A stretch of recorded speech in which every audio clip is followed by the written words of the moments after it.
사랑하는 성도 여러분, 안녕하세요. 미주세안교회 김상욱 목사입니다. 갈라디아서 5장은 분량이 많고 또 중요한 내용들이 있어서 시간 제약의 구애를 받지 않는 영상 설교로 이렇게 제작하려고 합니다. 영상 설교에 앞서 그동안 미주세안교회를 위해서 기도와 물질로 후원해 주시고 헌금해 주신 분들께 진심으로 감사드립니다. 또 부족한 종의 설교를 통해 은혜 받으시고 또 진리를 깨닫고 더욱 주님과 가까워지신 분들이 계시다는 소식을 들었습니다. 얼마나 큰 기쁨이었는지 모릅니다. 또한 토요일 날 미세한밤 기도회를 통해 방언이 터지고 또 삶이 변화되는 간증을 들었습니다. 저는 큰 보람을 느꼈고 하나님께 감사드렸습니다. 미주세안교회 성도님들 그리고 온라인 성도님들께 다시 한번 감사를 드리고 부족한 이 종이 더욱 노력하고 또 주님 앞에 깨어서 마지막 때 진리를 외치며 사명 감당하도록 하겠습니다. 자, 그럼 갈라디아서 5장을 본문으로 천국과 지옥의 갈림길에서라는 제목으로 오늘 영상 설교를 시작하겠습니다.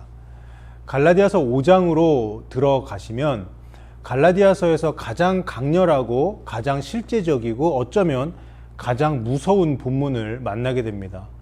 천국과 지옥의 갈림길, 바로 그 갈림길이 오늘 우리가 읽어나갈 5장 전체에 흐르고 있습니다.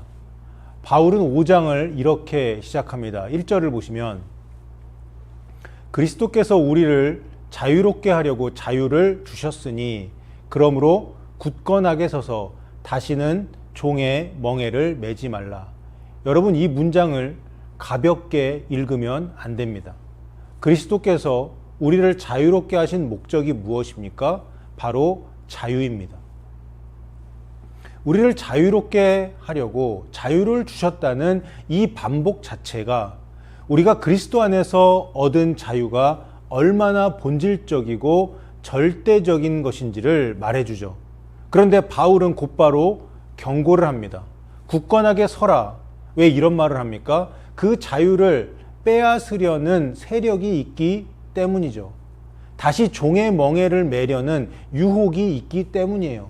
그 멍에가 무엇입니까? 2절부터 4절까지 바울은 아주 구체적으로 그것을 지목합니다. 그것은 바로 할례입니다. 보라, 나 바울은 너희에게 말하노니 너희가 만약 할례를 받으면 그리스도께서 너희에게 아무 유익이 없으리라. 여러분, 이 말씀이 얼마나 충격적인 말씀인지 아셔야 합니다. 할례는 하나님께서 아브라함에게 친히 명하신 언약의 표징이었습니다. 결코 나쁜 것이 아니에요. 그런데 바울은 지금 그 거룩한 표징을 구원의 조건으로, 즉 그리스도를 믿는 것에 무언가를 더해야 하는 필수 조건으로 삼는 순간 그리스도는 너희에게 아무 유익이 없다라고 선언합니다. 3절을 보세요. 내가 할례를 받는 각 사람에게 다시 증언하노니 그는 율법 전체를 행할 의무를 가진 자라.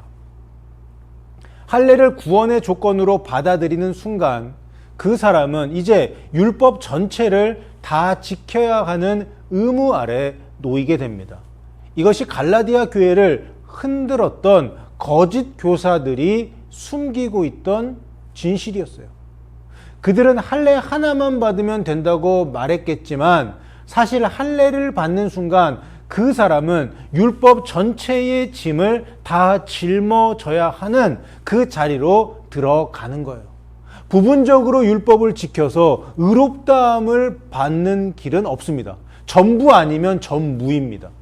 그래서 4절에서 그 무서운 선언이 등장합니다. 율법 안에서 의롭다함을 얻으려 하는 너희는 그리스도에게서 끊어지고 은혜에서 떨어진 자로다. 그리스도에게서 끊어졌다는 것은, 그리고 은혜에서 떨어졌다는 것, 이것은 뭡니까? 이보다 더 무서운 말씀이 성경에 어디 있을까요? 이것은 단순히 실수했다는 정도가 아니에요. 관계의 단절, 구원의 상실을 말하는 표현입니다. 여러분, 저는 설교 강단에서 늘 이것을 말씀드려 왔습니다. 한 번 구원은 영원한 구원이 아니라는 것을요. 한번 구원받으면 무슨 짓을 해도 영원히 안전하다라는 가르침은 성경이 말하는 복음이 아닙니다. 바로 이 사절이 그 증거 중에 하나입니다. 은혜 안에 서 있던 자도 은혜에서 떨어질 수 있습니다. 그리스도와 연합되어 있었던 자도 그리스도에게서 끊어질 수 있어요. 여러분, 그런데 여기서 우리가 반드시 정확히 알아야 할 것이 있습니다. 갈라디아서가 경고하는 것은 무엇 때문에 끊어진다는 것입니까? 선한 일을 열심히 해서 끊어지는 건가요? 아니죠. 오히려 정반대입니다. 율법의 행위로 의롭다함을 얻으려는 것, 곧 그리스도의 은혜를 신뢰하지 않고 자기 행위로 구원을 이루려는 것, 그 불신앙이 그 사람을 은혜에서 떨어뜨리는 것입니다. 다시 말해 문제는 행함 자체가 아니라 무엇을 의지하느냐 이것이에요. 그렇다면 바울이 행함 자체를 부정하는 것일까요? 결코 아니죠. 바로 이 지점에서 6절이 등장합니다. 오늘 본문 중 제가 가장 강조하고 싶은 구절이 바로 여기 6절이에요. 읽어보겠습니다. 그리스도 예수 안에서는 할례나 무할례가 효력이 없으되 사랑으로서 역사하는 믿음 뿐이니라. 여러분, 이 구절을 놓치면 갈라디아서 전체를 오해하게 됩니다. 사람들은 흔히 갈라디아서를 이렇게 요약합니다. 갈라디아서는 오직 믿음, 행위는 필요 없다라는 책이다. 사람들이 이렇게 생각을 하죠. 그런데 여러분, 정작 바울 자신이 여기서 뭐라고 말합니까? 효력이 있는 것은 그냥 믿음이 아니라 사랑으로서 역사하는 믿음이라고 말합니다. 헬라어로 이 역사하는 이라는 단어는 에네르게오입니다. 우리가 에너지라는 이 영어 단어를 알죠? 여기 이 단어의 어원이 되는 그 단어입니다. 가만히 있는 것이 아니라 작동하고 일하고 힘을 발휘하는 것을 의미하죠. 다시 말해 바울이 말하는 참된 믿음은 결코 정적인 것이 아니에요. 그 믿음은 사랑을 통해 반드시 움직이고 일하고 열매를 맺습니다. 그래야 진짜 믿음입니다. 그래야 그 믿음을 가진 자가 구원을 받습니다. 여러분, 저는 그동안 설교를 하면서 여러 번 오해와 비난을 받아왔습니다.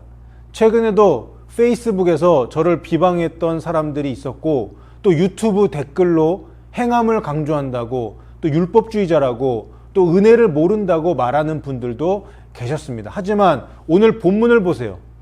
율법의 행위와 믿음의 행함은 전혀 다른 것입니다. 율법의 행위란 무엇입니까? 할례와 그런 것들, 안식일 지키는 것, 이런 의식법을 지킴으로써 하나님 앞에 내 의를 내세우려는 시도입니다. 그것은 사절이 경고하는 대로 사람을 그리스도에게서 끊어냅니다. 그러나 믿음의 행함이란 무엇입니까? 이미 그리스도의 은혜로 값없이 의롭다함을 받은 사람 속에서 그 믿음이 사랑으로 터져 나오는 것이에요.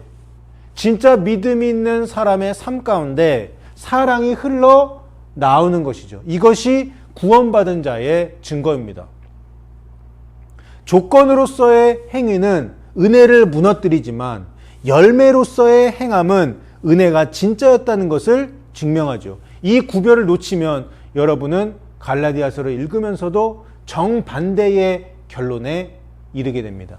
행함이 없어도 괜찮다는 결론, 이미 믿었으니 어떻게 살아도 상관없다는 결론 말입니다. 그러나 바울은 정확히 그 반대를 말하고 있습니다. 효력이 있는 믿음은 사랑으로서 역사하는 믿음 뿐입니다. 사랑으로 역사하지 않는 믿음, 아무 열매도 맺지 못하는 믿음은 바울의 표현을 빌리자면 효력이 없는 믿음입니다. 여러분, 야고보서 2장 잘 아시죠? 이 말씀이 낯설지 않으실 겁니다. 행함이 없는 믿음은 그 자체가 죽은 것이라. 야고보는 이렇게 말했어요. 어떤 사람들은 바울과 야고보가 서로 다른 말을 하고 있는 것처럼 오해합니다. 바울은 믿음, 야고보는 행함 이렇게 나누어 버립니다. 그러나 오늘 갈라디아서 5장 6절을 보세요. 바울 자신이 이미 이렇게 말하고 있습니다.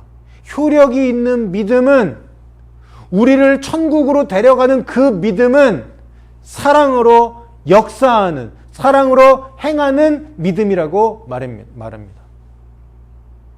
바울과 야고보는 결코 다른 복음을 말하고 있지 않습니다. 같은 진리를 다른 각도에서 말하고 있는 거예요. 여러분, 우리가 앞으로 이 5장을 계속 읽어 나가면 육체의 열매와 성령의 열매라는 이 두 개의 목록을 만나게 될 것입니다. 그리고 바울은 분명히 말할 것입니다.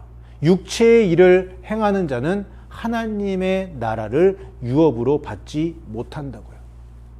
이것이 바로 오늘 우리가 서 있는 갈림길입니다. 그런데 그 갈림길에 대한 이야기를 시작하기 전에 바울은 먼저 6절을 통해 우리의 나침반을 세워준 것이에요. 그 나침반은 이것입니다. 우리를 구원하는 것은 오직 그리스도를 믿는 믿음, 그 은혜라고 말입니다. 그러나 그 믿음이 진짜라면 반드시 사랑으로 움직입니다. 반드시 열매를 맺습니다. 행함으로 나타납니다. 할례를 받았느냐 안 받았느냐, 이 종교적인 형식은 중요한 것이 아니에요. 그 믿음이 사랑 안에서 살아 움직이고 있느냐, 이것이 진짜 기준입니다. 성도 여러분, 오늘 이 6절 말씀 앞에서 우리 자신을 돌아보기 원합니다.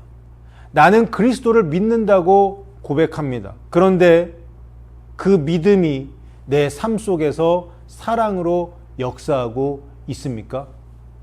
내 믿음이 가만히 머릿속에만 머물러 있지는 않습니까? 사랑으로 역사하지 않는 믿음은 효력이 없다고 바울은 오늘 우리에게 분명히 말하고 있어요. 이 자유, 그리스도께서 우리에게 주신 이 자유는 결코 아무렇게나 살아도 되는 방종의 자유가 아닙니다. 사랑으로 역사하는 믿음을 통해서만 그 자유는 진짜 자유로 증명됩니다. 이제 바울은 7절부터 다시 갈라디아 성도들의 현재 상황으로 돌아옵니다. 너희가 다름질을 잘 하더니 누가 너희를 막아 진리를 순종하지 못하게 하더냐. 여러분, 이 문장에 나오는 단어 하나를 정확히 짚고 넘어가기 원합니다. 바로 순종입니다. 헬라어로 페이데스다이, 페이도라는 이 동사에서 나온 말인데요. 이 단어는 설득당하다, 복종하다, 따르다라는 뜻을 가지고 있습니다. 바울은 진리를 그저 지적으로 인정하는 것을 말하고 있지 않아요. 진리에 순종하는 것, 진리에 복종하는 것을 말하고 있습니다. 여러분, 이 사실 하나만으로도 갈라디아서가 결코 순전한 지적 동의만을 믿음이라고 말하는 책이 아니라는 것이 드러나죠. 진리를 안다고 다가 아닙니다. 그 진리에 복종해야 합니다. 그것이 바울이 말하는 믿음의 실체입니다. 그런데 바울은 지금 갈라디아 성도들에게 안타까움을 토로하고 있어요. 너희가 다름질을, 달리기를 잘 하더니, 이렇게 시작합니다. 이 표현은 운동 경기의 이미지입니다. 트랙을 잘 달려가던 사람이 갑자기 넘어지거나 방향을 잃은 그런 모습을 상상해 보세요. 갈라디아 교회는 처음에 복음을 잘 받아들이고 믿음의 경주를 잘 시작했습니다. 그런데 지금 누군가 그 경주를 막아서고 있어요. 그래서 이렇게 쓰고 있죠. 누가 너희를 막아서 진리를 순종하지 못하게 하였느냐? 여기서 막았다라는 이 표현은 헬라어로 군대 용어에 가깝습니다. 원래 도로를 파헤쳐서 적군의 진격을 막는다라는 뜻에서 나왔어요. 다시 말해, 거짓 교사들은 조직적으로, 의도적으로 갈라디아 성도들이 진리로 나아가는 길을 파헤쳐 막아버린 거죠. 8절에서 바울은 단호하게 선언합니다. 그 권면은 너희를 부르신 이에게서 난 것이 아니니라. 이것이 얼마나 중요한 분별의 기준입니까? 지금 갈라디아 교회에 들어온 가르침이 무엇이든 그것이 그럴듯하게 들리든 종교적으로 경건해 보이든 그 출처가 하나님이 아니라면 그것은 참이 아니라 거짓이죠. 우리는 오늘날에도 이 기준을 붙잡아야 합니다. 아무리 은혜스러워 보여도, 아무리 열정적으로 전해지는 가르침이라도 그 뿌리가 그리스도의 복음이 아니라면, 진짜 복음이 아니라면 그것을 우리는 단호히 거부해야 할 것입니다.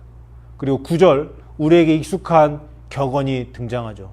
적은 누룩이 온 덩이에 퍼지느니라.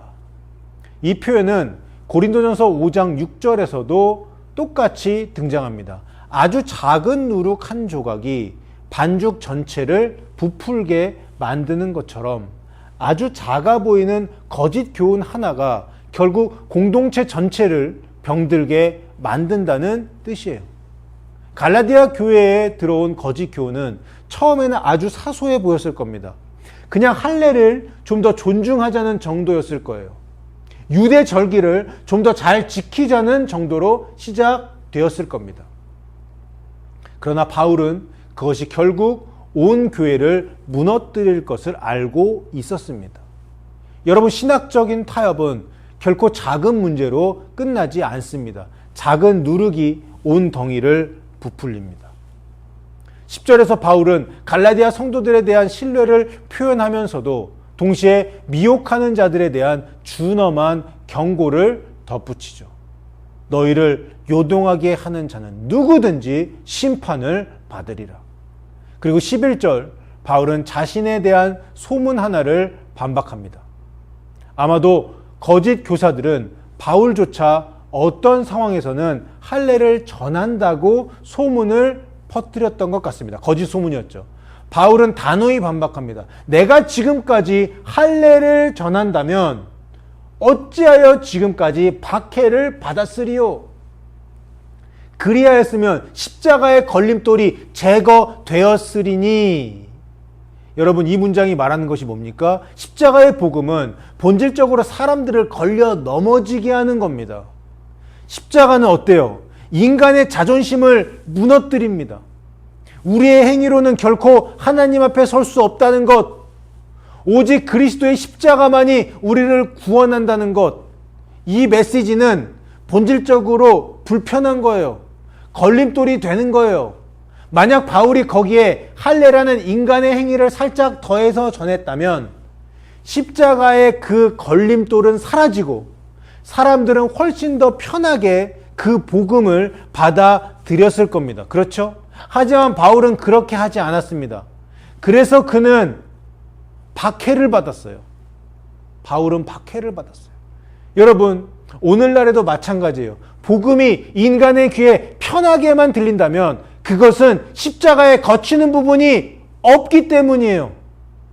여러분, 이 대목에서 저는 오늘 우리 시대의 교회를 향해서도 한마디 하고 싶습니다. 예수님은 분명히 말씀하셨어요. 누구든지 나를 따라오려거든 자기를 부인하고 자기 십자가를 지고 나를 따를 것이니라. 십자가입니다. 자기 부인입니다. 그런데 오늘날 얼마나 많은 강단에서 이 십자가 복음이 사라졌습니까? 성공해라! 부유해져라! 형통해라! 이 세상에서 높아져라! 이런 메시지가 복음이라는 이름으로 선포되고 있죠. 하나님을 나의 성공을 위한 수단으로, 나의 욕심을 채우기 위한 도구로 전락시키는 이 신앙이 얼마나 많은 교회 강단을 장악하고 있습니다. 그러한 메시지는요, 비진리입니다. 여러분, 저는 분명히 말씀드립니다. 그런 신앙은 결코 갈라디아서가 말하는 복음이 아닙니다. 성공신앙, 기복신앙, 이 땅의 부와 명예와 권력을 추구하는 신앙, 인기를 추구하는 신앙, 이것이야말로 정말 위험한 것입니다. 왜 위험합니까? 그것이 도덕적으로 나쁜 것을 가르쳐서가 아니에요. 그것이 십자가를 슬쩍 치워버리기 때문이에요. 자기를 부인하는 자리, 나의 욕심과 정욕과 탐심을 십자가에 못 박는 자리, 바로 그 자리를 빼놓고 대신 그 십자가 위에 나의 형통과 나의 축복과 나의 성공을 걸어놓기 때문입니다. 그러면 사람들이 좋아하죠. 왜요? 편하니까요. 거치는 것이 없으니까요. 불편한 것이 없으니까요. 내가 성공하는 게 좋으니까요. 그러나 그것은 바울이 오늘 본문에서 경고하는 바로 그 현상입니다. 십자가에 거치는 것이, 십자가에 걸림돌이 제거된 복음, 가짜 복음. 그래서 아무도 걸려 넘어지지 않는 복음. 그것은 더 이상 복음이 아닙니다. 여러분, 복음은 여러분을 불편하게 만듭니다. 여러분, 진짜 복음은 여러분에게 무엇을 주겠다가 약속하기 전에 먼저 여러분에게 무엇을 내려놓으라고 요구합니다. 자기 십자가를 지라고 말합니다. 예수님이 하신 말씀이에요. 그것이 불편하고 그것이 걸림돌이 되고 그것 때문에 세상이 우리를 미워할 수 있어요. 아니, 미워하죠. 그러나 그것이 진짜 복음입니다. 진짜 복음을 우리에게 주는 것이 무엇입니까? 진짜 복음이 우리에게 뭘 줘요? 세상적인 성공을 주는 것이 아니에요. 뭘 줘요? 영생을 주는 것이에요. 할례를 더해서 십자가를 편하게 만들려 했던 그 거짓 교사들이나 성공과 형통을 더해서 십자가를 편하게 만들려는 오늘날의 거짓된 가르침이나 본질은요, 똑같습니다. 십자가의 걸림돌을 제거하는 것이죠. 진짜 십자가의 복음이 무엇인지 다시 한번 갈라디아서를 읽으시면서 생각해 보시고 예수 그리스도의 십자가 고난에 동참하고 고난 중에서도 환난 중에서도 기뻐하고 주님의 큰 위로를 받는 저 여러분 다 되시기를 주님의 이름으로 축원합니다. 그리고 이제 12절로 넘어가겠습니다. 너희를 어지럽게 하는 자들이 스스로 베어버리기를 원하노라. 여러분, 이 말씀 정말 충격적이에요. 처음 읽으면 당황스러우실 거예요. 바울이 지금 무슨 말을 하고 있는 겁니까? 헬라어 원문을 정확히 보면 여기서 베어버린다는 것이 단순히 손가락을 자른다 그런 의미가 아니에요. 거세입니다. 거세. 즉 남성의 생식기를 잘라내는 것을 가리켜요. 여러분은 왜 바울이 이렇게까지 극단적이고 충격적인 표현을 사용했을까요? 여기에는 두 가지 배경이 있습니다. 첫째는 신명기 23장 1절입니다. 거기 보면 고환이 상한 자나 음경이 잘린 자는 여호와의 총회에 들어오지 못한다라고 되어 있습니다. 바울은 지금 이 규정을 역이용하고 있어요. 거짓 교사들은 할례를 그렇게 강조하면서 자신들이야말로 참 언약 백성이라고 주장하고 있지요. 그런데 바울은 이렇게 되받아치는 거예요. 그렇게 몸을 베는 것, 할례 받는 것이 그렇게 좋다면 아예 완전히 그냥 잘라버려라. 그러면 신명기의 법대로 너희는 오히려 하나님의 총회에서 제외가 될 것이다. 할례를 자랑하는 자들이 결국 거세를 통해 스스로 공동체 밖으로 쫓겨나는 자가 되게 하라는 극도로 날카로운 반어법입니다. 충격적인 표현을 바울이 하고 있는 거예요. 둘째 배경은 흥미롭습니다. 갈라디아라는 지역 자체의 역사적인 배경과 관련이 있는데요. 갈라디아 지역, 특히 페시누스라는 도시는 고대 이교 여신 키벨레라는 이 신을 숭배했던 중심지였습니다. 그리고 이 키벨레 여신을 섬기는 제사장들, 갈리라고 불리는데요. 이 갈리 제사장들은, 사제들은 여신에 대한 헌신의 표시로 스스로 거세하는 의식을 행했습니다. 그래서 갈라디아 성도들에게는 이것이 결코 낯선 이야기가 아니었어요. 그들의 눈앞에서, 그들의 고향 땅에서 실제로 벌어지던 일이었습니다. 바울은 지금 이 지역적 배경을 정확히 알고서 할례를 강요하는 거짓 교사들을 저 이교 신전에 자해하는 제사장들, 이단 제사장들과 같은 부류로 취급하는 거예요. 몸을 베는 것으로 신을 기쁘게 하려는 시도, 그것은 유대교의 할례이든 이교의 거세이든 본질적으로 똑같은 인간적인 종교 행위라고 말하고 있는 겁니다. 여러분, 바울이 왜 이렇게까지 격렬하게 반응했는지 우리는 이해해야 합니다.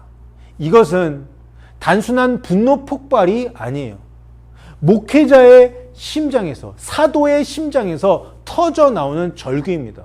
바울에게 있어서 갈라디아 교회 교인들은 정말 바울이 사랑하는 자녀들이었습니다. 그런데 그 자녀들이 지금 그리스도의 십자가만으로는 부족하다는 거짓말에 넘어가고 있는 거예요. 그것 때문에 지금 갈라디아서 쓴 거잖아요.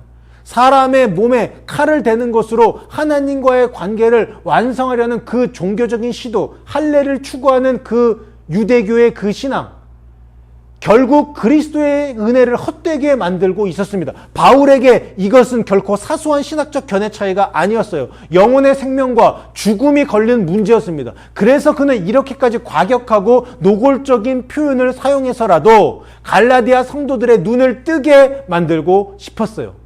성도 여러분, 오늘 우리는 이 본문에서 무엇을 배워야 합니까? 첫째, 진리에 대한 순종은 선택사항이 아닙니다.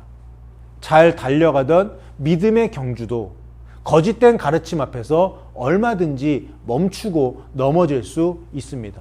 둘째, 아주 작아 보이는 신학적 타협도 결국 온 공동체를 병들게 하는 누룩이 될 수 있어요. 셋째, 복음은 본래 불편한 것입니다. 십자가는 거치는 것입니다. 십자가는 걸림돌이에요. 십자가 막 너무 좋아하고 그런 사람 많이 없잖아요. 그리고 사형 형틀이고, 우리가 전하는 복음이 사람들의 귀에 너무 매끄럽고 편안하게만 들린다면 우리는 스스로에게 물어야 합니다. 혹시 내가 십자가의 걸림돌을 슬쩍 제거하고 있지는 않은가? 그리고 마지막 넷째, 사람의 행위로, 심지어 몸을 상하게 하는 극단적 종교 행위로도 결코 그리스도의 은혜를 대신할 수 없습니다. 우리를 구원하는 것은 오직 그리스도의 십자가입니다. 여러분 믿습니까? 성도 여러분, 12절의 그 격렬한 외침을 지나서 이제 바울은 13절부터 논조를 바꿉니다. 거짓 교사를 향한 분노를 이제는 그만하고, 그 분노에서 이제는 갈라디아 성도들을 향한 따뜻하면서도 단호한 그 권면으로 넘어갑니다. 13절을 보시겠습니다. 형제들아, 너희가 자유를 위하여 부르심을 입었으나 그러나 그 자유로 육체의 기회를 삼지 말고 오직 사랑으로 서로 종노릇하라. 여러분, 이 구절이 얼마나 절묘한 균형을 잡고 있는지 보이십니까? 앞부분 1절부터 12절까지 바울은 계속해서 무엇을 강조했습니까? 자유입니다. 다시는 종의 멍에를 매지 말라. 할례로 너희 자신을 결박하지 말라. 그런데 이제 13절에서 바울은 그 자유에 대해 즉시 방향을 잡아줍니다. 자유란 무엇이든 마음대로 해도 된다는 뜻이 아니에요. 자유를 육체의 기회로 삼지 말라 이렇게 나오잖아요. 여기서 기회라는 단어는 헬라어로 아포르메인데요. 이것은 원래 군사용어로 전쟁을 위한 출발 기지, 스타팅 포인트, 작전 근거지를 의미하는 말입니다. 다시 말해 바울은 이렇게 경고하는 거예요. 너희의 자유를 육체가 활개치기 위한 진지로 삼지 말라 이 말이에요. 자유는 육체에게 내어주는 발판이 아닙니다. 그렇다면 자유를 어떻게 사용해야 합니까? 바울의 답은 분명합니다. 사랑으로 서로 종노릇하라. 여러분, 이 문장이 얼마나 역설적입니까? 우리는 방금 종의 멍에를 매지 말라는 말씀을 들었습니다. 1절에서 그런데 이제 바울은 그렇게 1절에서 들은 그 말을 듣고 서로 종이 되라고 이제는 말합니다. 이거 모순 아닙니까? 아니에요. 앞에 종노릇은 율법의 행위로 자기 의를 세우려는 강제된 굴레였습니다. 그러나 여기서 말하는 종노릇은 사랑에서 자발적으로 우러나오는 섬김입니다. 섬김.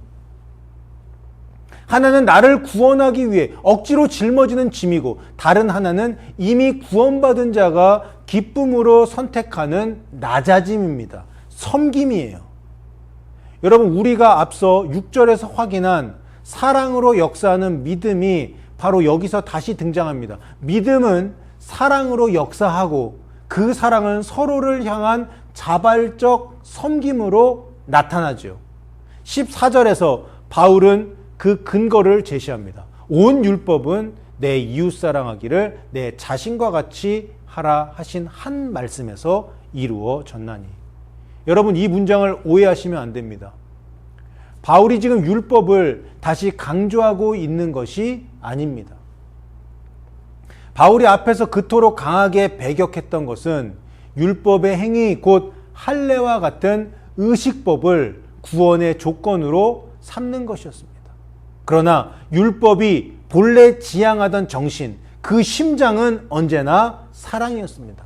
레위기 19장 18절의 이 말씀, 예수님도 산상수훈에서 그리고 온 율법과 선지자의 강령이라고 말씀하신 바로 이 말씀을 바울은 지금 그리스도 안에서 자유를 얻은 성도들의 삶의 원리로 세우고 있습니다.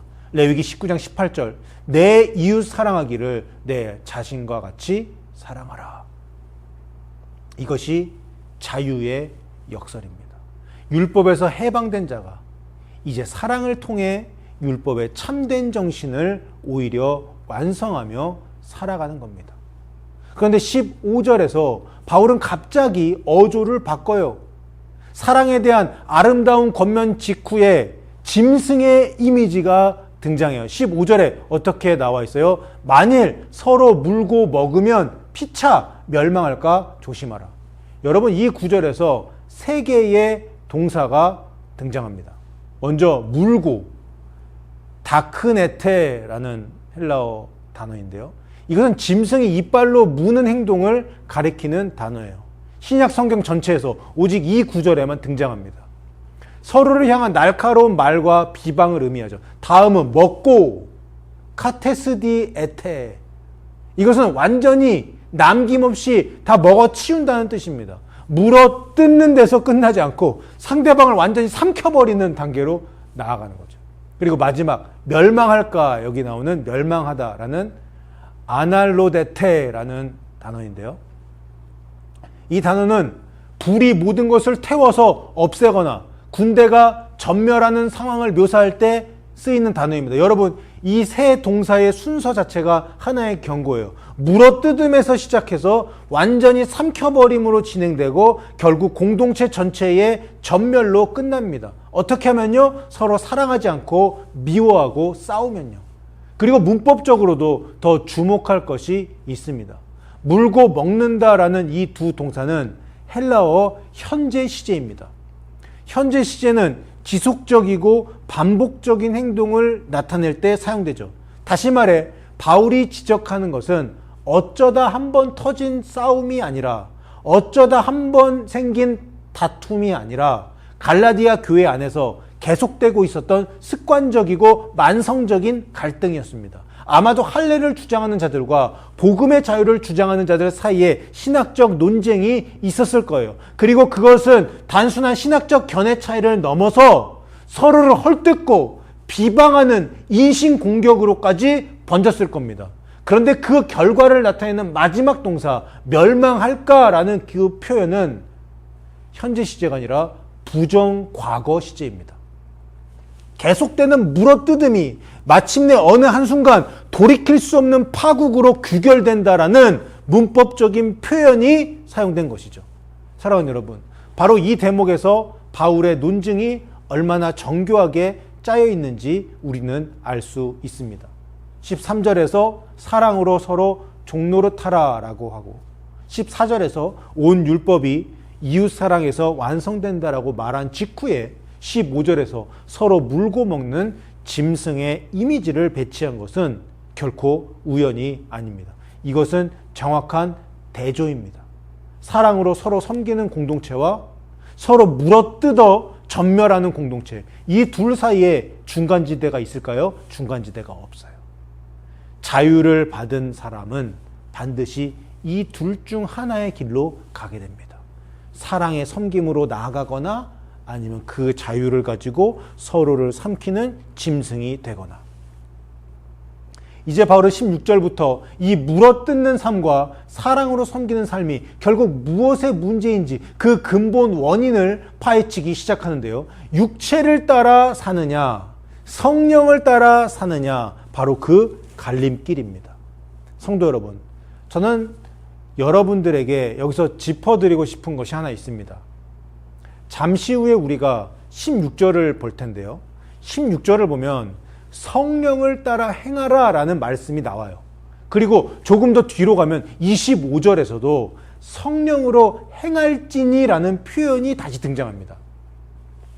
이 둘이 마치 문을 여닫듯이 5장의 이 중간 부분을 앞뒤를 감싸고 있는 구조가 되죠. 이것을 성경학에서는 인클루시오라고 부르는데요. 흥미로운 것은 이 두 구절에 쓰인 헬라어 동사가 서로 다르다는 사실입니다. 개역 개정에서는 똑같이 행한다라고 나오는데 헬라어는 달라요. 16절에 행하라라는 페리파테오라는 이 동사는 문자 그대로 돌아다니다, 걸어 다니다라는 뜻입니다. 일상적인 걸음을 가리키는 말이에요. 그런데 25절에 행할지니라는 이 헬라어 단어는 스토이케오라는 단어인데요. 전혀 다른 동사입니다.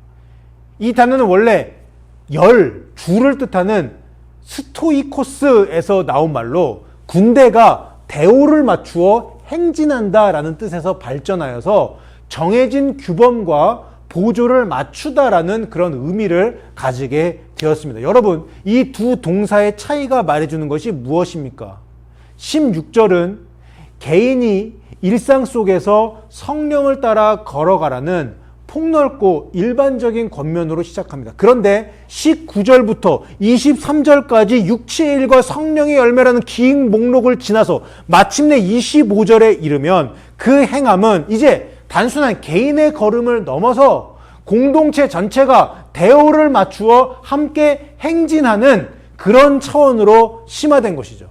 그리고 그 직후 26절에서 무엇이 나옵니까? 서로 노엽게 하거나 서로 투기하지 말지니라 라고 하면서 5장이 마무리됩니다. 여러분, 이것이 바로 15절 우리가 방금 살펴본 서로 물고 먹으면이라는 그 짐승의 이미지와 정확히 대조가 되는 그런 결말입니다. 서로 물어뜯는 무질서한 짐승들의 무리가 아니라 성령 안에서 질서 있게 대오를 맞춘 공동체, 이것이 바울이 5장 전체를 통해 그리고 있는 그림이라고 볼 수 있습니다. 이 구조를 마음에 담고 이제 16절부터 함께 보겠습니다. 내가 이르노니 너희는 성령을 따라 행하라. 그리하면 육체의 욕심을 이루지 아니하리라.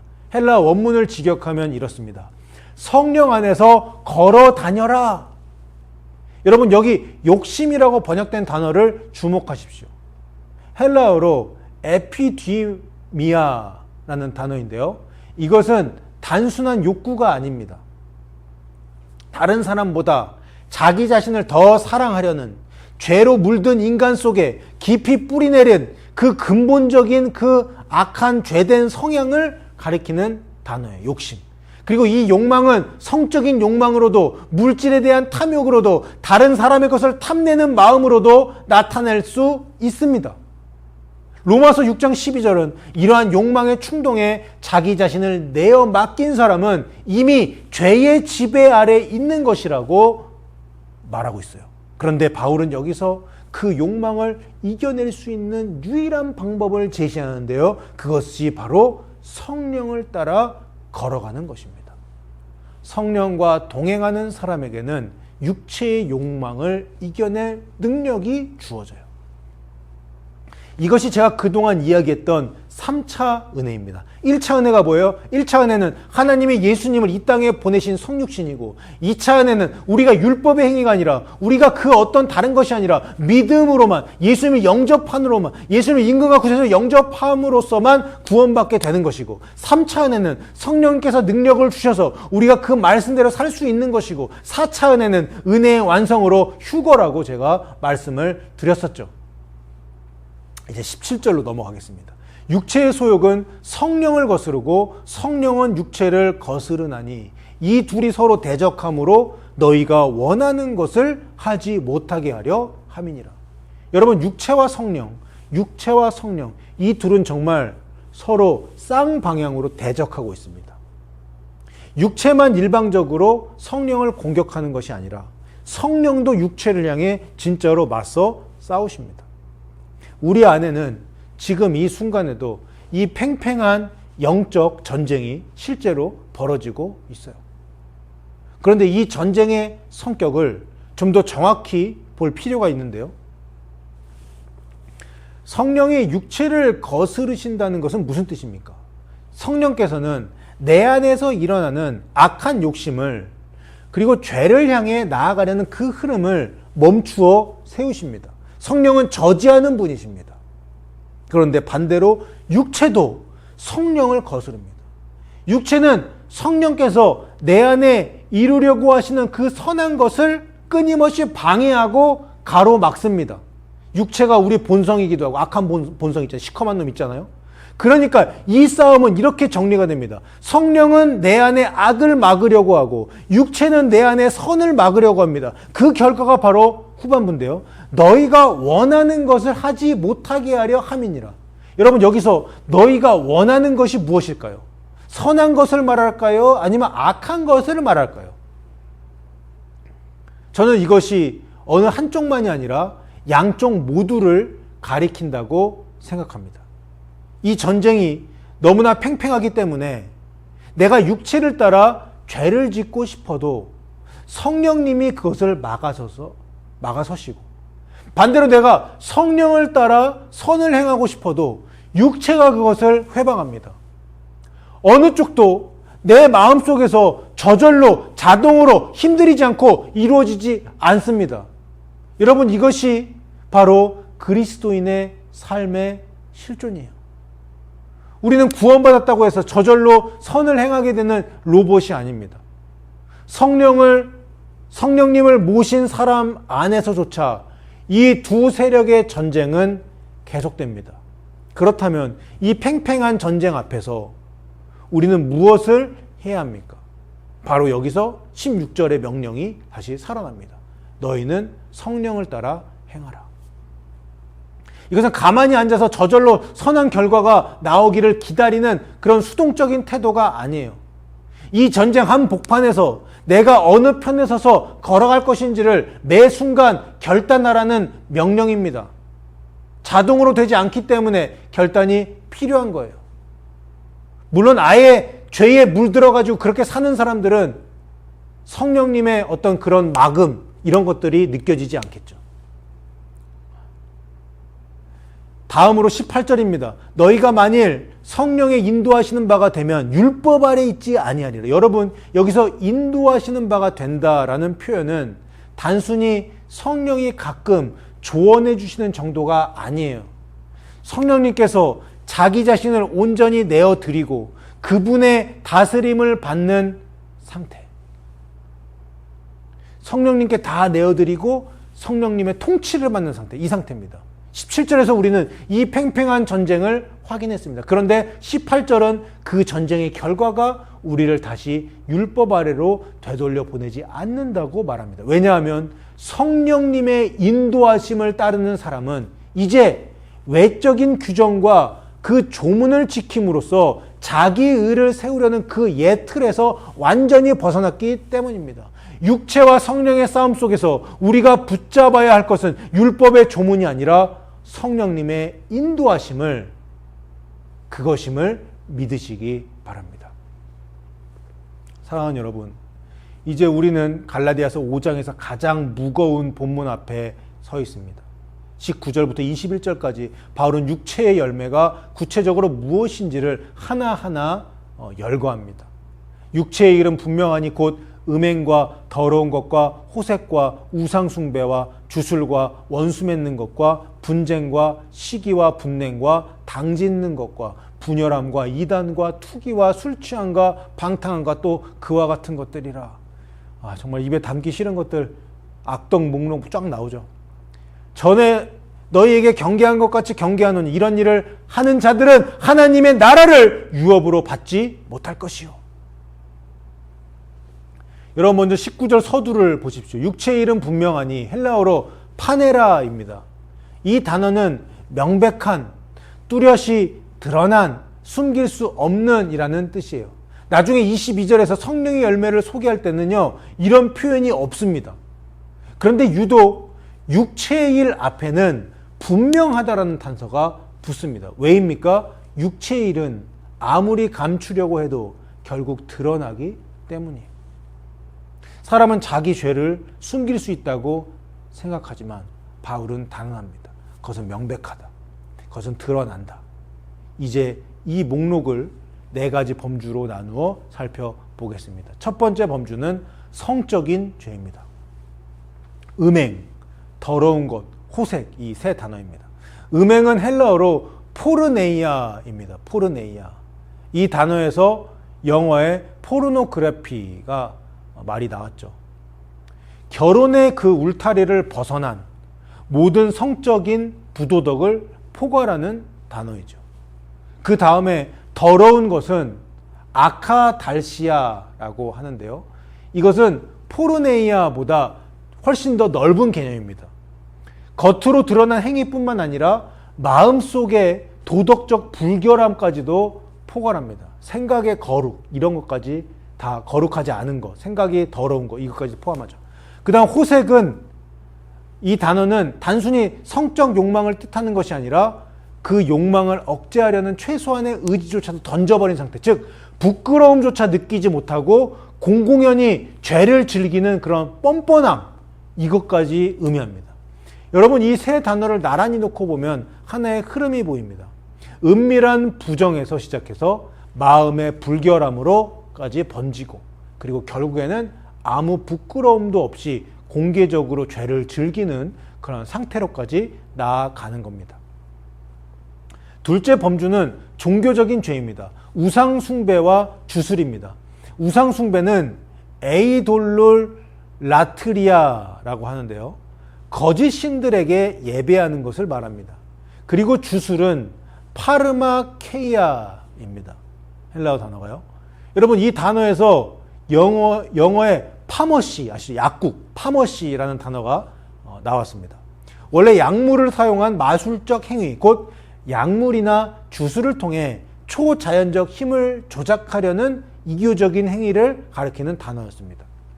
하나님이 아닌 다른 대상에게서 능력을 구하는 모든 시도가 여기에 포함이 될 것이에요.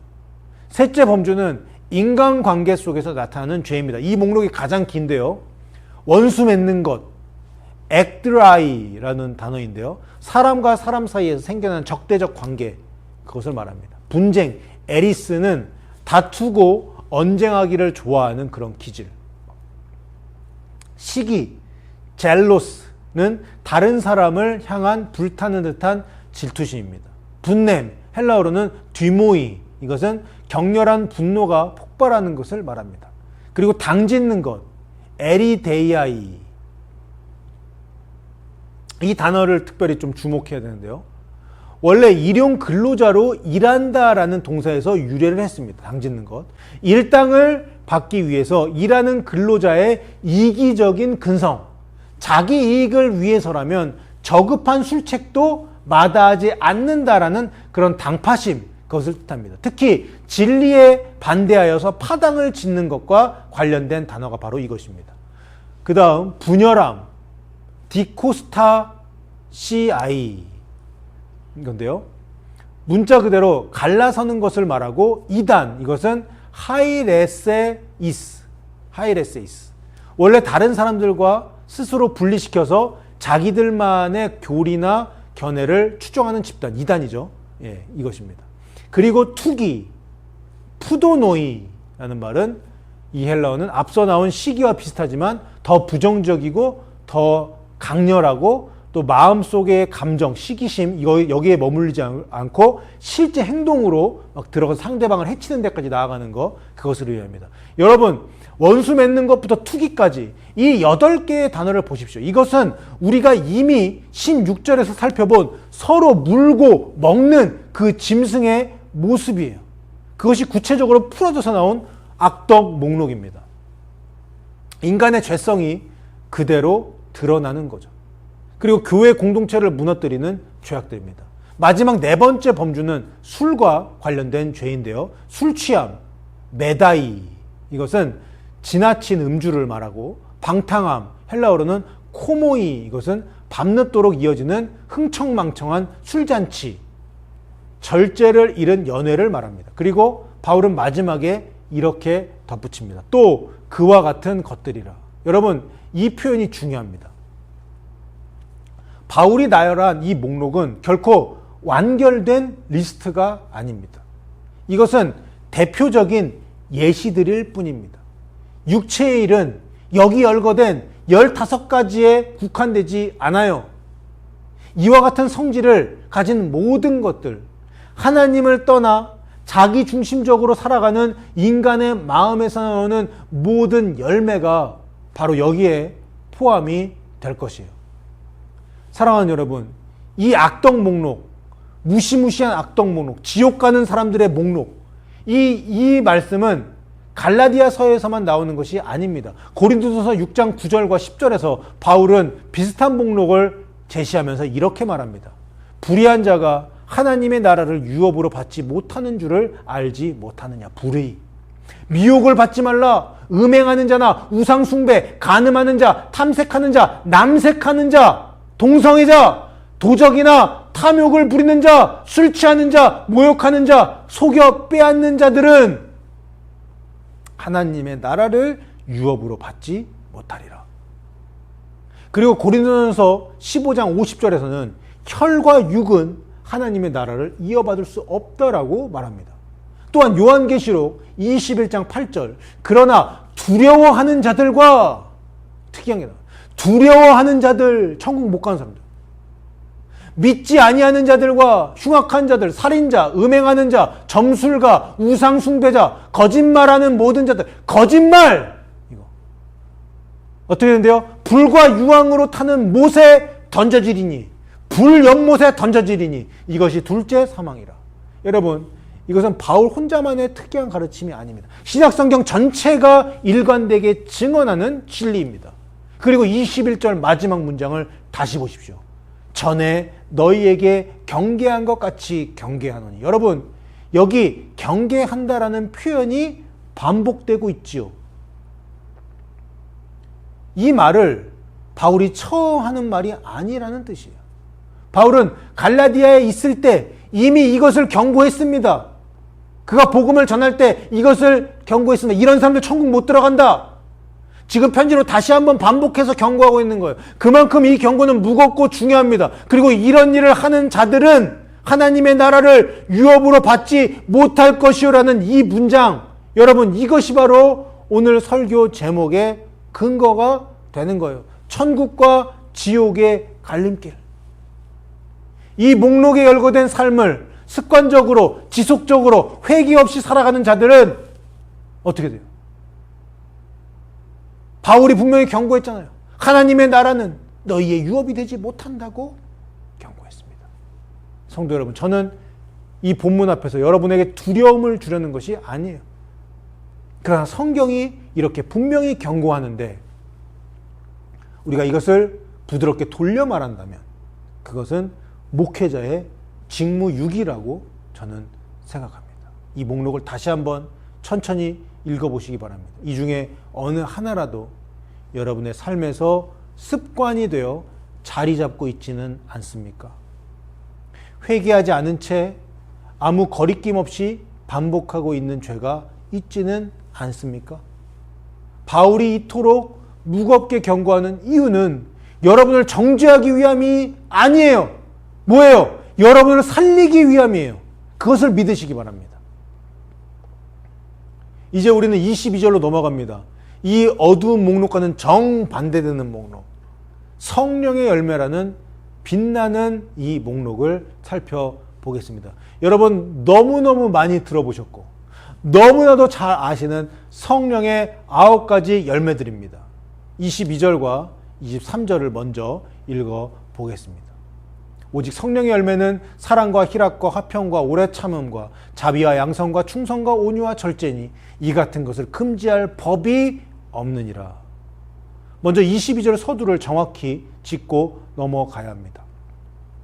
오직 성령의 열매는 하고 쭉 나오는데 여기 개역개정 성경은 여기 오직이라는 단어로 시작합니다. 그런데 헬라어 원문을 보면 이것은 오역이에요. 잘못된 번역이에요. 원문은 호, 데, 카르포스라고 나오는데 여기서 데라는 이 단어는 우리가 앞서 다른 본문에서 살펴본 그런 단어인데 한번 제가 예전에 다룬 적이 있었는데, 즉 이 단어는 오직이라는 그런 배타적인 의미가 아닙니다. 단순한 접속사예요. 그러나 또는 그런데 이런 뜻입니다. 오직이 아니에요. 19절부터 21절까지 육체의 일을 나열했죠. 그 직후에 그것과 대조하기 위해서 바울이 접속사를 사용한 겁니다. 그러나, 그런데, 반대 역접 접속사. 그런데 오직이라고 번역하는 순간 마치 성령의 열매가 오직이 9가지 뿐이라는 인상을 주게 되죠. 이것이 바로 제가 오늘 여러분들께 말씀드리고 싶은 부분이에요. 여러분, 여기 나오는 열매라는 단어 카르포스를 보십시오. 19절에 육체의 일이라고 했을 때 헬라어로 에르가라고 나오는데 이것이 복수형입니다. 그래서 일들이에요, 사실은. 여러 가지 개별적인 행위들이 나열된 것이죠. 그런데 22절에 성령의 열매는 카르포스라는데 이게 복수형이 아니라 단수형으로 나와요. 열매가 왜 단수형으로 나올까? 이런 의문이 생깁니다. 왜 그럴까요, 여러분? 저는 바울이 이것을 의도했다고 생각합니다. 9개의 서로 다른 열매가 아니라 하나의 나무에서 맺히는 하나의 열매. 그 열매가 여러 면모로 드러난 것이죠. 마치 하나의 다이아몬드가 여러 면을 가지고 있는 것처럼 말입니다. 그리고 이 단수형이라는 문법적 사실은 우리에게 중요한 것을 말해줍니다. 성령의 열매는 결코 이 9가지로 닫혀있는 목록이 아니라는 사실입니다. 실제로 성경 다른 곳을 보시면 이것이 분명해져요. 에베소서 5장 9절을 보시면 빛의 열매는 모든 착함과 의로움과 진실함에 있느니라 이 말씀이 나오는데요. 여러분, 여기 또 다른 열매가 있지요. 무슨 열매? 빛의 열매. 빛의 열매는 어떤 형태로 나타나요? 착함의 열매로 나타나요. 의로움의 열매로 나타나요. 진실함의 열매로 나타나요. 이거 너무 좋아요. 착함과 의로움과 진실함. 여러분, 이것들은 갈라디아서 5장의 9가지 목록에는 없는 단어들입니다. 그렇다면 이것은 성령의 열매가 아닙니까? 성령의 열매예요. 에베소서는 이것을 분명히 빛의 열매, 곧 성령으로 사는 삶의 열매라고 부릅니다. 이 외에도 야고보서 3장 18절과 빌립보서 1장 11절, 고린도후서 9장 10절에는 무슨 열매가 나오냐? 의의 열매를 말하고 있습니다. 여러분 많이 들어보셨죠? 의의 열매. 또한 로마서 6장 22절은 거룩함에 이르는 열매를 말합니다. 야고보서 3장 17절과 골로새서 1장 10절은 각종 선한 열매를 언급합니다. 사랑하는 여러분, 이 모든 것이 성령께서 우리 안에 맺으시는 열매들입니다.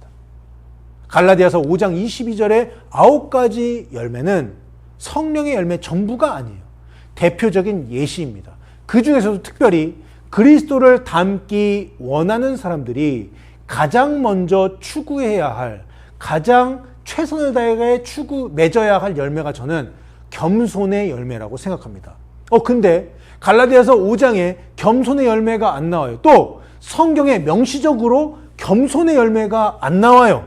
여러분, 저는요, 겸손의 열매가 최고의 성령의 열매라고 생각합니다. 그러니까 겸손의 열매는 모든 열매의 어머니예요. 겸손의 열매가 본문에 나오는 9가지 성령의 열매를 위시한 모든 성령의 열매를 포괄하고 있는 거예요. 다른 말로 하면 겸손의 열매에서 모든 열매들이 생겨나는 거예요. 겸손은 예수님의 가장 대표적인 성품이죠. 예수님이야말로 겸손의 열매를 완벽하게 맺으신 분입니다. 보세요. 겸손한 자가 사랑합니다. 겸손한 자가 희락, 기쁨을 누릴 수 있어요. 겸손한 자가 화평케 하는 화평의 열매를 맺습니다. 겸손한 자가 오래 참을 수 있습니다. 겸손한 사람이 자비와 양성과 충성의 열매를 맺습니다. 여기서 충성은 믿음으로 번역할 수도 있는데 겸손하지 않으면 믿음을 가질 수가 없어요. 그리고 겸손은 곧 온유입니다. 그리고 겸손한 자가 절제합니다. 그래서 저는 겸손은 성령의 열매의 어머니라고 생각합니다. 자, 이제 9가지 대표적인 열매를 하나씩 살펴보겠습니다. 첫 번째, 사랑. 여러분 너무 잘 아시는 사랑. 아가페입니다. 아가페. 이것은 조건 없고 헌신적인 하나님의 사랑이죠. 요한복음 3장 16절, 로마서 5장 8절에서 하나님이 우리를 사랑하신다는 그 사랑이지요.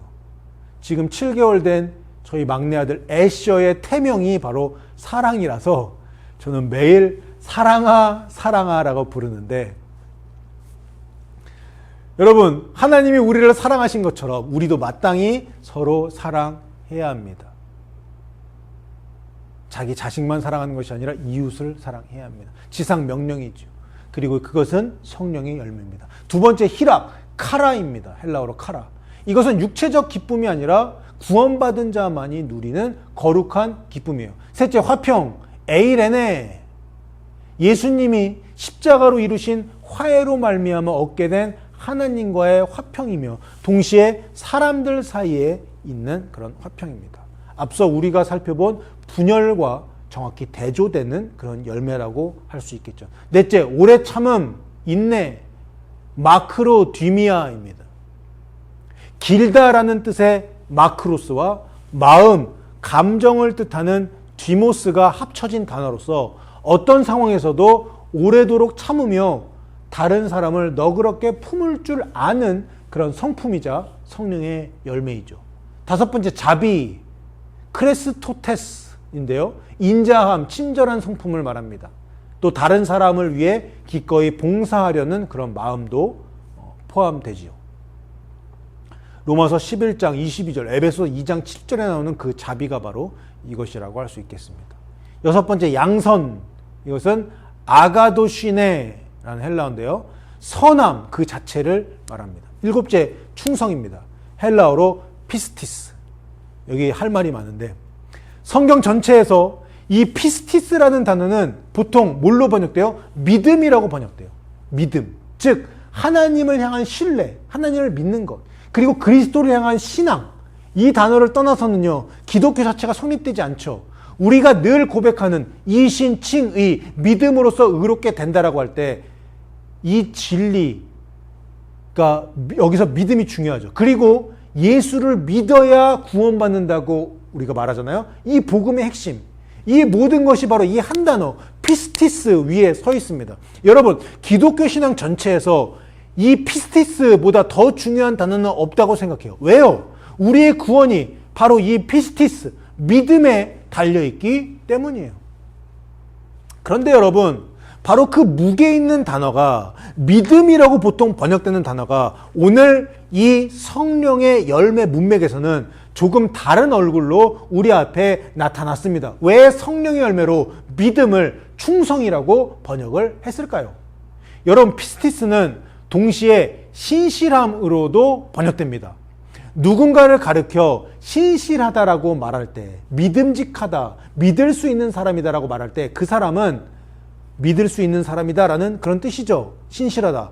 약속을 지키고 끝까지 자기 자리를 지키면서 다른 사람이 안심하고 의지할 수 있는 사람, 그런 사람을 우리는 신실한 사람이라고 부릅니다. 믿을 수 있는 사람이라고 부릅니다. 그리고 성령의 열매를 나열하는 이 문맥에서 피스티스를 믿음이 아니라 바로 이 신실함으로 이해하는 것이 훨씬 더 정확합니다. 왜냐하면 여기서 바울이 말하는 것은 내가 하나님을 얼마나 신뢰하느냐가 아니라 내가 다른 사람에게 얼마나 믿을 만한 존재가 되어주느냐, 그것이기 때문이에요. 곧 다른 사람들이 나를 보고 안심하고 의지할 수 있게 만드는 자질, 그것이 바로 성령의 열매로서의 충성, 피스티스입니다. 여러분, 그러니까 이 한 단어 안에 이렇게 두 가지 얼굴이 함께 있는 거예요. 하나는 내가 하나님을 향해 올려드리는 그 믿음이고, 다른 하나는 내가 이웃을 향해 살아내는 그런 신실함입니다. 아, 그 사람 진짜 믿을 만한 사람이야, 신실한 사람이 할 때 그거예요. 그게 충성이에요. 그리고 저는 이 두 얼굴이 결코 분리될 수 없다고 믿습니다. 하나님을 향한 참된 믿음이 내 안에 있다면 그 믿음은 반드시 이웃을 향한 신실함으로 흘러나오기 때문이에요. 하나님께 신실하지 못한 사람이 사람에게도 신실할 수 없겠죠.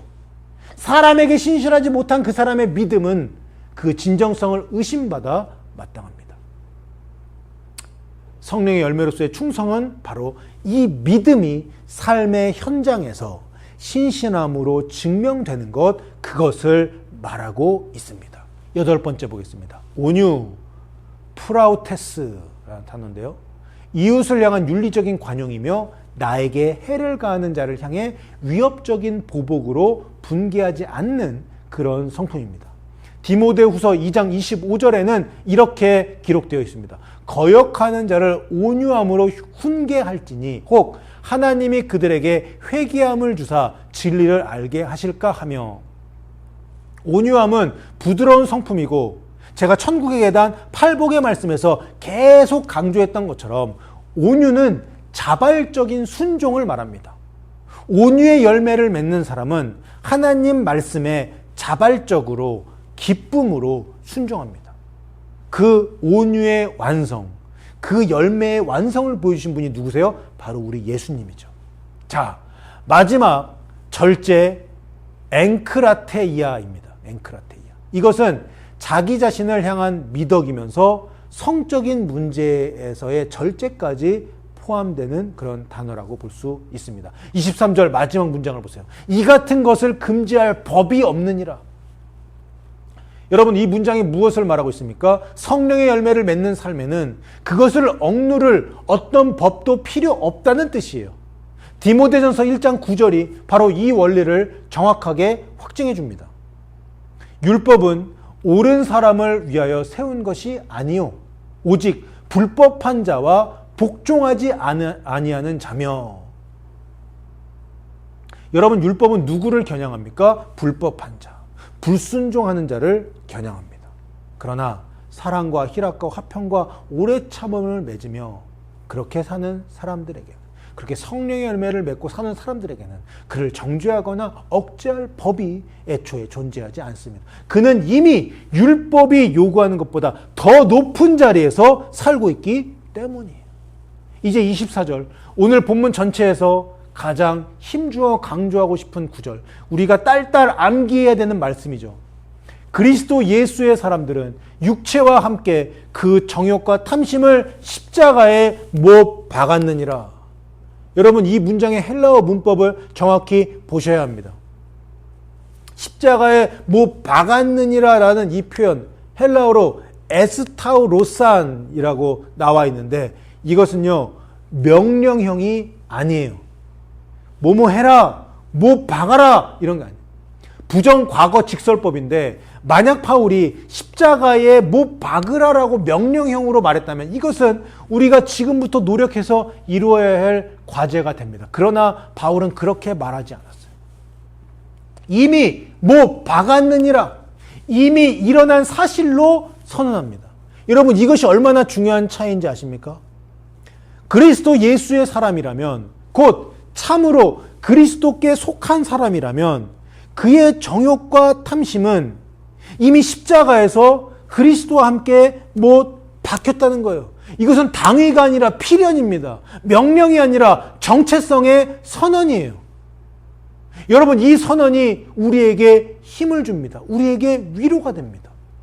우리가 아직도 육체의 정욕과 씨름하고 있다면 그것은 우리가 그리스도의 사람이 아니라서가 아니에요. 이미 못 박힌 그 옛사람이 아직도 죽지 않은 것처럼 발버둥 치고 있는 것뿐이에요. 우리 넘어질 때 있잖아요. 옛사람 살아날 때 있잖아요. 우리는 이미 선언된 그 사실을 붙잡고 날마다 그 옛사람에게 다시 죽으라고 명령해야 합니다. 여러분, 그리고 갈라디아서의 가장 중요한 말씀, 2장 20절 말씀, 갈 220, 내가 그리스도와 함께 십자가에 못 박혔나니 그런즉 이제 내가 사는 것이 아니요 오직 내 안에 그리스도께서 사시는 것이라. 이제 내가 육체 가운데 사는 것은 나를 사랑하사 나를 위하여 자기 자신을 버리신 하나님의 아들을 믿는 믿음 안에서 사는 것이라. 이 고백이 나의 고백이 될 때, 이 고백이 나의 신앙이 될 때, 나의 삶이 될 때 우리는 진정한 예수의 사람들이 되는 것입니다. 작은 예수로 살게 되는 것입니다. 25절입니다. 만일 우리가 성령으로 살면 또한 성령으로 행할지니. 여러분, 우리가 이미 살펴보았죠. 여기 행할지니는 16절에 행하라와 다른 동사를 썼다고 말입니다. 스토이코멘이라는 동사를 썼는데 대오를 맞춰서 행진한다 라는 뜻이라고 말씀드렸지요. 이 원리를 로마서 8장 4절과 5절이 정확히 뒷받침해 주는데요. 제가 읽어보겠습니다. 육신을 따르지 않고 그 영을 따라 행하는 우리에게 율법의 요구가 이루어지게 하려 하심이니라. 육신을 따르는 자는 육신의 일을, 영을 따르는 자는 영의 일을 생각하나니. 여러분, 우리가 성령님으로 살고 있다면, 성령의 힘으로 살고 있다면 그 삶은 반드시 성령을 따라 걷는 구체적인 행함으로 나타납니다. 산다는 것, 행한다는 것, 분리가 될 수 없습니다. 이제 마지막 26절입니다. 헛된 영광을 구하여 서로 노엽게 하거나 서로 투기하지 말지니라. 여러분, 여기 헛된 영광이라는 표현, 헬라어로 케노독소이라는 이 단어를 보십시오. 놀랍게도 이 단어가 빌립보서 2장 3절에서도 등장합니다. 뭐라고 나와요? 아무 일에든지 다툼이나 허영으로 하지 말고 오직 겸손한 마음으로 각각 자기보다 남을 낮게 여기고, 낮게가 아니라 낮게 여기고, 여기 나오는 허영이 바로 갈라디아서에 나오는 헛된 영광입니다. 똑같은 단어, 헬라어로 똑같아요. 바울은 두 서신에서 똑같은 단어를 사용하여서 똑같은 병을 진단하고 있습니다. 그 병이 무엇입니까? 헛된 영광을 구하는 것, 자기를 내세우고자 하는 마음, 허영심, 높아지고자 하는 마음, 갑질하려고 하는 마음. 그리고 빌립보서는 그 처방까지 정확하게 제시합니다. 겸손한 마음으로 각각 자기보다 남을 낮게 여기는 것. 여러분, 이것이 바로 우리가 앞서 살펴본 겸손의 열매입니다. 사랑하는 성도 여러분, 오늘 우리가 함께 걸어온 갈라디아서 5장의 길, 그 끝에서 저는 오늘 마지막으로 한 단어를 여러분들 마음 가운데 새겨드리고 싶습니다. 그것은 바로 다른 열매가 아니라 회개의 열매입니다. 마태복음 3장 8절에서 세례 요한은 이렇게 외칩니다. 회개에 합당한 열매를 맺으라. 여러분, 여기 열매라는 단어가 등장합니다. 그리고 우리가 오늘 갈라디아서 5장에서 종일 살펴본 그 단어, 카르포스라는 이 열매라는 단어입니다. 여러분, 회개는 결코 한순간의 감정이나 눈물 한 방울로 끝나는 사건이 아니에요. 진짜 회개는 반드시 열매를 맺습니다. 삶의 방향이 바뀌고 습관이 바뀌고 그 사람에게서 나오는 것 자체가 달라져요. 삶이 변화돼요. 이게 회개예요. 회개가 있는 거예요. 여러분, 이제 오늘 우리가 살펴본 두 개의 목록을 다시 떠올려 보시기 바랍니다. 19절부터 21절, 육체의 일이라는 그 어두운 목록, 그리고 22절부터 23절, 그 성령의 열매라는 그 빛나는 목록. 이 두 덕목 사이에 다리를 놓는 것이 무엇입니까? 그것이 바로 회개입니다. 육체의 자리에 머물렀던 사람이 어떻게 성령의 자리로 옮겨갈 수 있을까요? 회개. 하나님 앞으로 완전히 돌이키는 그 결단을 통해서만 우리는 물고 먹는 짐승의 자리에서 사랑의 열매를 맺는 자리로 옮겨갈 수 있습니다. 그리고 여러분, 제가 앞서 겸손이야말로 모든 성령의 열매의 어머니라고 말씀을 드렸죠? 오늘 결론에 이르러서 저는 이 겸손이 결국 회개와 동전의 양면이라는 것을 여러분과 나누고 싶습니다. 겸손이 뭐예요? 여러분, 겸손이 자기가 옳다고 우기던 그 자리에서 내려오는 것이에요. 자기 의를 내려놓는 것이에요. 자기 중심적인 삶의 방향을 완전히 돌이켜서 하나님 중심으로 바꾸는 것이에요. 이것이 바로 겸손이자 이것이 바로 회개입니다. 겸손 없이는 회개가 없고 회개 없이는 겸손도 없어요. 이 둘은 서로를 낳고 서로를 완성시키는 것이에요. 여러분, 24절을 다시 한번 보겠습니다. 그리스도 예수의 사람들은 육체와 함께 그 정욕과 탐심을 십자가에 못 박았느니라. 저는 오늘 이 구절이야말로 회개의 열매가 가장 극적으로 표현된 순간이라고 믿습니다. 정욕과 탐심을 십자가에 못 박는다는 것, 그것이 바로 회개의 실체입니다. 말로만 돌이켰다고 하지 않고 실제로 삶 가운데 그 정욕과 생각까지도 탐심을 죽이는 것, 그 옛 삶의 방식에 스스로 사형 선고하는 것, 이것이 진짜 회개이고 그리스도의 사람들에게 일어난 실제 사건이에요. 성도 여러분, 오늘 설교의 제목이 무엇입니까? 천국과 지옥의 갈림길. 이 갈림길은 먼 미래의 어느 날 우리가 죽고 난 뒤에 만나게 되는 것이 아니에요. 이 갈림길은 바로 오늘 지금 이 순간 여러분의 마음속에서 벌어지고 있습니다. 육체의 소욕을 따라 살 것인가? 성령을 따라 행할 것인가? 서로 물고 뜯는 짐승이 될 것인가? 겸손히 사랑으로 서로 종노릇하는 사람이 될 것인가? 이 선택은 결국 한 번으로 끝나지 않습니다. 오늘도 내일도 여러분이 숨쉬는 모든 순간마다 이 갈림길은 다시 여러분 앞에 놓입니다. 이 갈림길에서 우리를 살리는 유일한 길은 바로 회개입니다. 그리고 그 회개는 결코 일회적 사건이 아니라 날마다 우리의 옛사람을 다시 십자가에 못 박는 지속적인 삶의 방식입니다. 그리고 이것이 거룩의 삶이에요. 오늘 들으신 이 말씀을 여러분 마음판에 새기시고 사랑으로서 역사하는 참 믿음 가지고 성령을 따라 행하여 천국에 당당히 입성하는, 그리고 주님 다시 오시는 그날 휴거되는 저 여러분 다 되시기를 주님의 이름으로 축원합니다. 긴 시간 말씀 시청해 주셔서 감사합니다.